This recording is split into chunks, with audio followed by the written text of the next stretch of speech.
এটা হলো প্লাজমা, এটার নাম কি? এই প্লাজমা মানে এটা বদ রক্তর মানে ইয়াটা হলো এটা লাল, এটা হলো প্লাজমা রক্ত বেশি লাল যেটা। হ্যাঁ হ্যাঁ, ওই সাদা এইটা হলুদ করে হলুদ। এই যে এই কালোটার উপরে অন্য কালার যেটা, এটা হলো প্লাজমা। এটা আসলে বুঝবেন যে আপনার হিজামা শেষ। আর যদি এটা না আসে তাহলে এটা খুলে ফেলবেন, খুলে আবার একটু হিজামা কাপে বসাবেন, কাপ বসায় 3-4 মিনিট রেখে আবার খুলে ফেলবেন, তাহলে যে বিন্দু আসে যাবে। ঠিক আছে?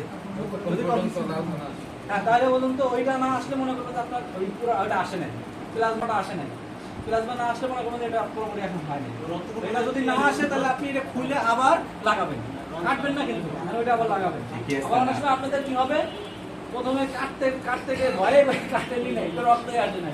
ঠিক আছে, এরকম হতে পারে, মানে নিয়ম ভাবে কাটা হয় নাই তারপর আসে নাই, তা আবার মনে করেন না ভয় আবার কাটতো, যে কাটা মানে কম হয়েছে তাই আবার কাটে না, আবার কাটা যাবে না, যা কাটবেন একবারে।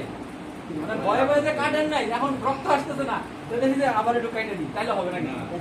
হ্যাঁ, তাহলে এটা পাওয়া যাবে না। আপনি একবারই যা কাটছেন একবারই যথেষ্ট। প্রয়োজন আবার কিছুদিন পরে করেন।